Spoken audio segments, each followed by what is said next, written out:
하나님이 우리의 찬양을 받으신 줄로 믿습니다. 하나님의 은혜와 사랑이 2018년도 우리 교회와 가정 위에 또 성도들 머리 위에 넘치기를 기원합니다. 하나님이 여전히 우리를 사랑하십니다. 하나님은 오늘도 우리를 보살펴 주십니다. 하나님은 변함없이 항상 우리와 함께 하시는 분입니다. 그 구원의 하나님을 날마다 경외하고 그 하나님을 순종하는, 그 하나님께 순종하는 올 한 해가 되기를 바랍니다.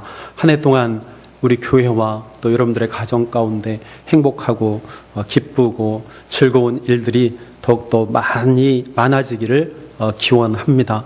하나님께서 좋은 것들로 채워 주시리라 믿습니다.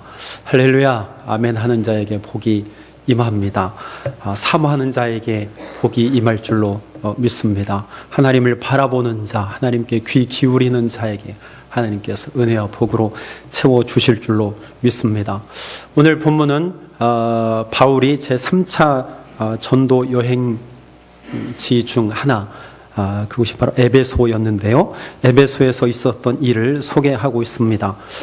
바울은 갈라디아와 부르기아의 고원지대를 지나 마침내 에베소에 이르게 되었습니다.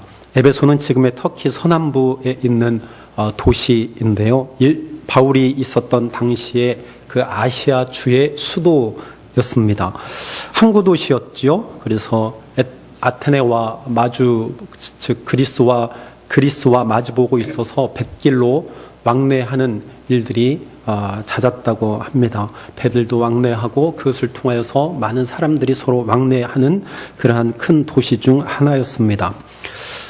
에베소에 가보면 지금은 거의 다 파괴되어져서 잔해들이 남아있지만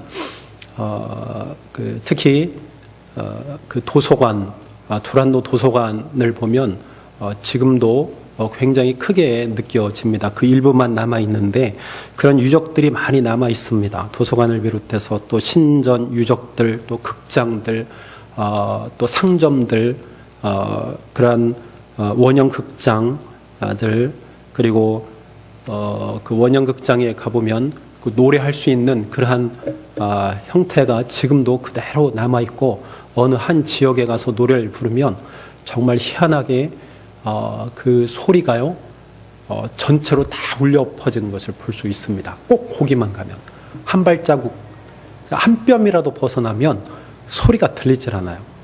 근데 꼭 고이치마 가면 하면 온 원형극장에 5만 명이나 모일 수 있는 그 원형극장 안에 소리가 쫙 퍼져서 울립니다. 저도 그 자리에 서서 노래는 못하고 소리를 해보았는데 정말로 울림이 그렇게 큽니다.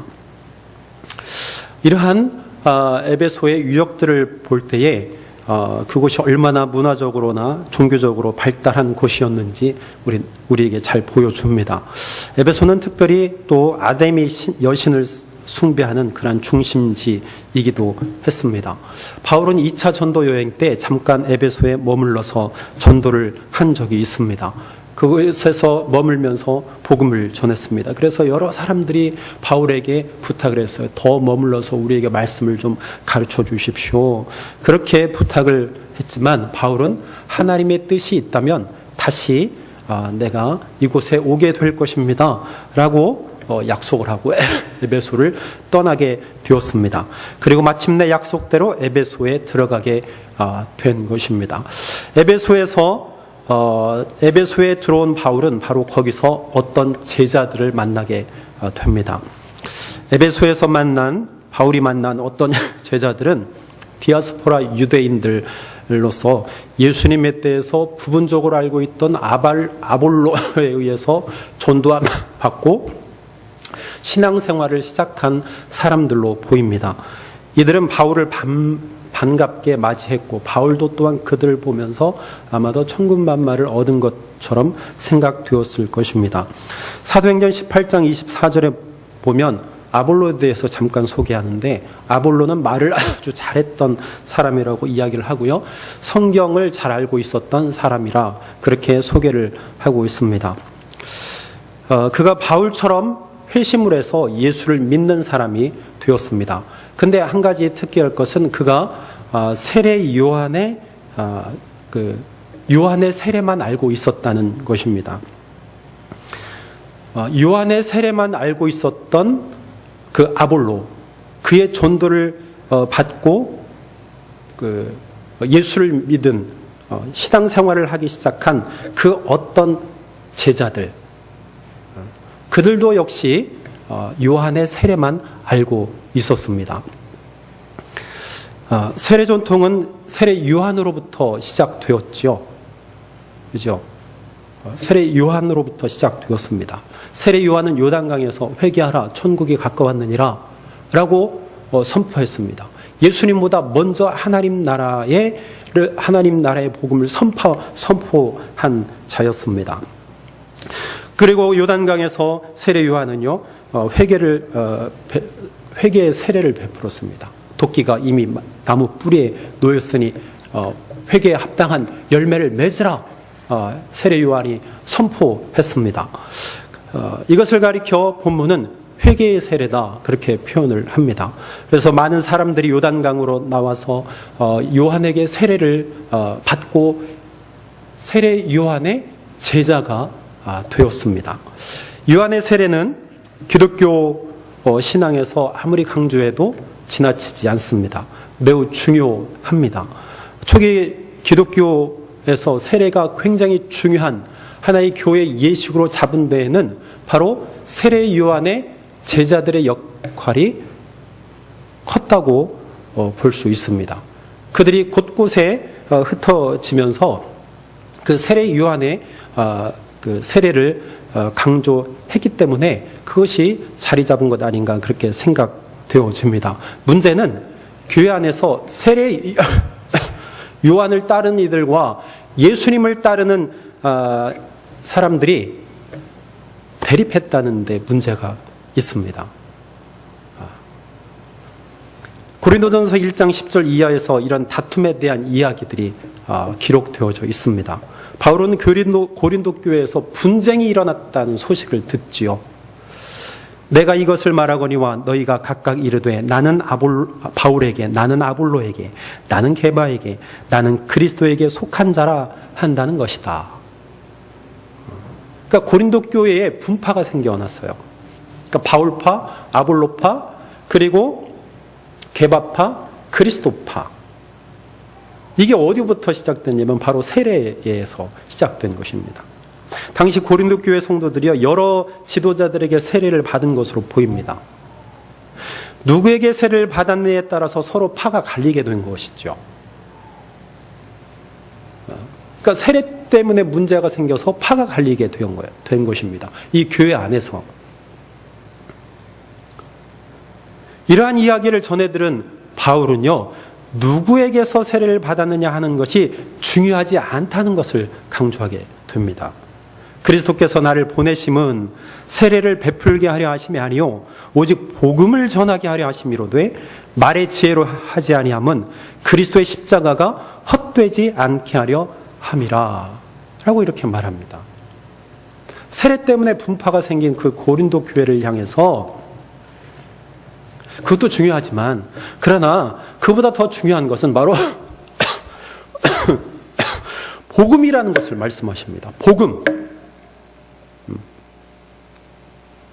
그래서 그 십자가 위에서 죽으신 예수 그리스도, 그것이 헛되지 않게 하시기 위해서 하나님은 나를 바로 보내셨다고 강조하고 있는 것이죠. 이와 같이 바울은 에베소에서 만난 어떤 제자들을 바라보면서 그들이 진리 안에 바로 서 있지 못하다는 사실을 바울이 금방 알아차렸습니다. 뭔가 부족하다고 생각이 들었습니다. 바울은 망설임 없이 그들에게 묻습니다. 여러분들은 믿을 때 성령을 받았습니까? 묻는 거예요. 이것은 세례를 누구에게서 받았느냐가 중요한 것이 아니라 성령을 받았느냐가 중요하다는 뜻입니다. 바울의 질문에 제자들은요, 우리는 성령이 있다는 것을 듣지 못했습니다. 그렇게 대답해요. 그들은 무엇을 알고 있었다고요? 바로 요한의 세례. 그것만 알고 있지 성령 세례를 그들이 알지 못하고 있었다고 지금 대답을 합니다. 대화를 통해서 바울은 그들이 요한의 세례만 알고 있었다는 것을 바울이 알아차렸습니다.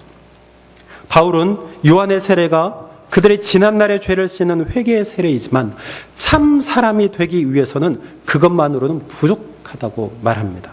그러면서 바울은 본문 19장 4절에서 요한이 회개의 세례를 베풀며 백성에게 말하되 내 뒤에 오시는 이를 믿으라 하였으니 이는 곧 예수라 하거늘, 그렇게 말합니다. 요한도 내 뒤에 오시는 그분에게 주목하라. 그분이 누구냐? 바로 예수 그리스도인데 그분을 믿으라. 요한이요 세례를 베풀면서도 내 뒤에 오시는 그분에 주목하라고 말했거든요. 그러니까 바울은 그 사실에 대해서 지금 에베소에서 만난 어떤 제자들에게 이야기하고 있습니다.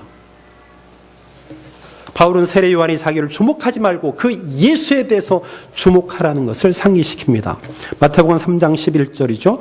나는 너희로 회개하게 하기 위하여 물로 세례를 베풀거니와 내 뒤에 오시는 이는 나보다 능력이 많으시니 나는 그의 신을 들기도 감당하지 못하겠노라. 그는 성령과 불로 너희에게 세례를 베풀 것이다. 이것이 바로 세례 요한이 선포한 말씀입니다. 그리스도인에게 있어서 회개에 합당한 삶 중요하죠. 그러나 그거보다 더 중요한 것은 믿음이라는 뜻이에요. 회개에 합당한 삶을 부정하는 것이 아닙니다.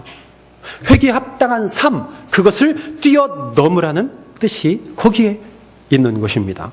그것이 바로 곧 성령 세례라는 거예요. 요한이 회개의 세례를 베풀었다면 예수님은 바로 성령 세례를 베푸시는 분이라는 사실입니다. 여러분, 회개의 세례와 성령 세례의 차이가 무엇일까요? 요한의 세례는 회개의 세례요 죄사함의 세례입니다. 그러나 요한의 세례는요 생명을 주는 능력이 없습니다. 요한의 세례는 그 자체로서 온전한 것이 아니요 장차 올 온전한 세례를 예비하는 그러한 세례이다라는 것입니다. 회개의 세례는 눈에 보입니다. 물세례 눈에 보이죠. 우리 눈으로 목격할 수 있습니다. 또한 회개의 세례를 받고 그 사람이 변화된 삶을 살아갈 수 있습니다. 그 사람을 우리는 금방 알아볼 수 있습니다. 반면에 성령 세례는 그렇지 않는 경우가 많습니다. 말로 설명이 되지 않는 부분도 굉장히 많아요. 기독교는 왜 회개 세례로 만족하지 않고 성령 세례를 굳이 고집하는 것일까요? 그것은 분명합니다. 도덕적으로 변화된 삶을 살아가는 것에 머물지 않고 오직 예수 그리스도를 믿음으로만 영혼의 구원을 얻을 수 있기 때문이에요. 거기에 있습니다. 단순히 삶의 변화, 어떤 도덕적인 윤리적인 변화 우리에게 필요하지만 거기서 머물지 아니하고 진짜 우리의 영혼, 내 구원 거기에 있다는 것을 지금 강조하고 있는 것입니다. 오직 예수 그리스도를 믿음으로 성령과 불로 세례를 받은 자만이 구원을 얻는다는 사실입니다. 지금 바울은 지금 이 사실에 대해서 지금 강조하고 있고 가르치고 있는 거예요. 본문에서 세례 요한의 세례만 알고 있던 어떤 제자들은 바울의 설명을 듣고 주 예수 그리스도의 이름으로 그들이 세례를 받습니다. 이들이 제 세례를 받은 것인지는 확실하지 않습니다. 아마도 처음 세례를 받은 것으로 보입니다. 바울이 주 예수의 이름으로 그들에게 손을 얹어서 안수할 때 그들에게 성령이 임했다고 오늘 본문은 우리에게 말씀합니다. 그리고 그들은 방언으로 말하고 예언도 했습니다. 성령 세례를 받은 자들이 12사람쯤 되었다라고 오늘 본문 7절에 우리에게 말씀하고 있습니다. 여러분, 여기서 중요한 것은요, 세례라는 종교 의식에 머물지 않고 예수 그리스도를 믿음으로써 성령을 받았다라는 이 사실이 굉장히 중요하다는 사실입니다. 성령 세례의 모습이 방언과 예언으로 그 증거가 나타나고 있습니다. 초대교회는 바로 이것으로 확인을 했어요. 초대교회 성도들은요, 성령의 경험을 바로 방언과 예언에서 확인을 했다는 것입니다. 이것은 무슨 말이냐? 그들이 하나님의 영에 사로잡혔다라는 얘기예요. 하나님의 영은 뭐냐? 그리스도의 영이라는 것입니다. 예수 그리스도의 영은요, 우리를 죄와 죽음으로부터 살리는 힘이 있습니다. 죄와 죽음으로부터의 해방은 곧 구원이지요. 예수가 죽은 자로부터 부활하셨다는 사실을 확실히 믿고, 또한 우리도 예수의 부활 생명으로 산다는 것을 믿는다면 죽음과 절망과 두려움으로부터 해방될 수 있습니다. 이것이 바로 성령 세례입니다. 요한의 세례는 다른 사람보다 좀 더 나은 삶, 바람직하게 사는 정도에 머물게 한다면 예수 그리스도의 성령 세례는 전혀 다른 차원이라는 거예요. 전혀 다른 세계라는 것입니다. 그것이 바로 뭐냐? 생명의 세계에서의 사는 삶. 그것을 우리에게 말씀하고 있는 것입니다. 그리스도의 영인 성령은 바로 생명의 영입니다. 생명의 영. 우리를 영원히 살게 하는 영. 그 그리스도의 영이에요. 그게 성령님이십니다. 성령 세례를 받았다는 것은 생명의 영이 임했다는 것을 뜻합니다. 바로 거기에 차이가 있는 거예요. 우리는 성령을 받았느냐 하는 질문을 받은 에베소의 어떤 제자들처럼 성령 세례를 받았는지를 늘 자기 자신에게 질문을 해야 합니다. 예수를 실제로 믿고 있습니까? 이 질문을 해야 한다는 거예요. 너무나 당연한 이야기라고요? 그러나 그 질문, 가장 중요한 질문을 해야 된다는 거예요. 내가 예수를 정말 믿고 있는가? 그리스도의 영으로 살고 있는가? 당연한 질문 같지만 이 당연한 질문을 모르고 산다니까요. 내가 누구의 영으로 사는지 몰라요.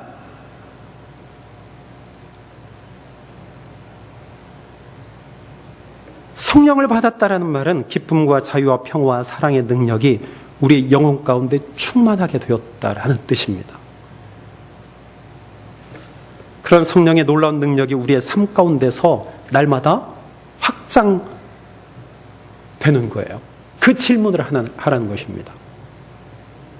내가 기쁨으로 살아가고 있는가? 내가 자유 가운데 살아가고 있는가? 내가 평화 가운데 그리스도의 평화로 내가 살아가고 있는가? 그리스도의 사랑의 능력으로 살아가고 있는가? 이것이 내 안에서만 머물지 아니하고 또 우리 가정 가운데 머물지 아니하고 우리 교역 가운데 머물지 아니하고 이 나라로 또 열방으로 계속 확장되어져 가고 있는가? 그 질문을 끊임없이 하라는 것이죠.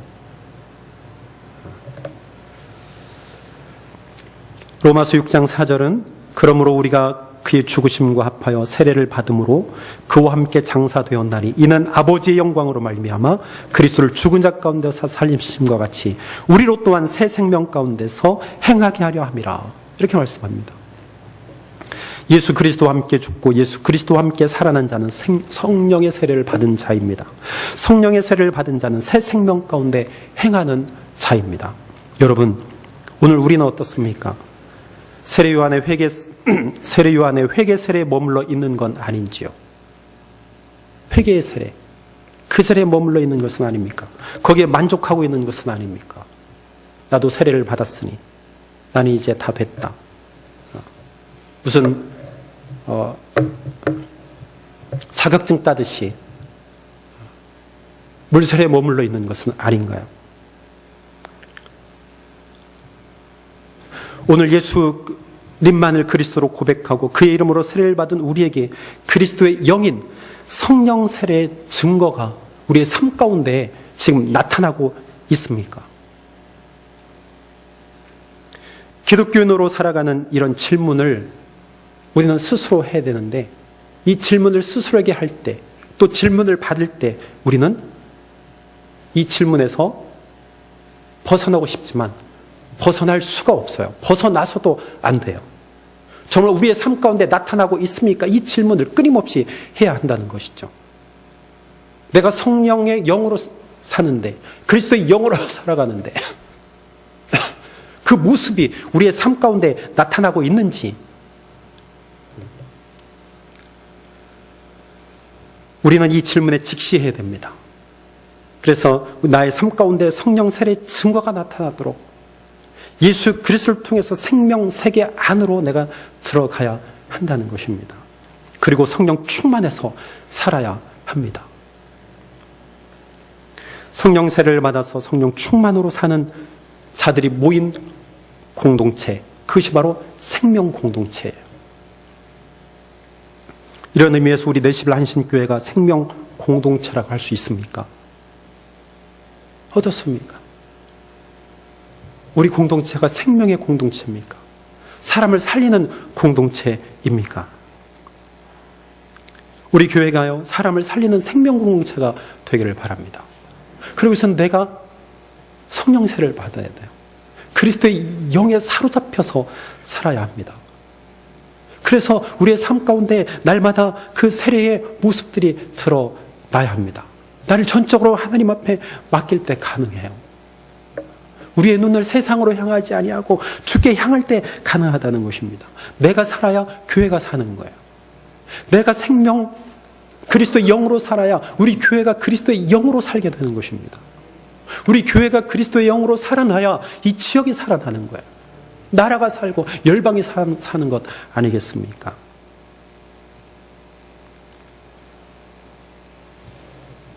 (2018년도) 올 한 해에도 정직한 말씀을 주야로 묵상하고 성령 충만하여 성실하게 살아가는 생명 공동체, 살리는 공동체가 되기를 주의 이름으로 축원합니다.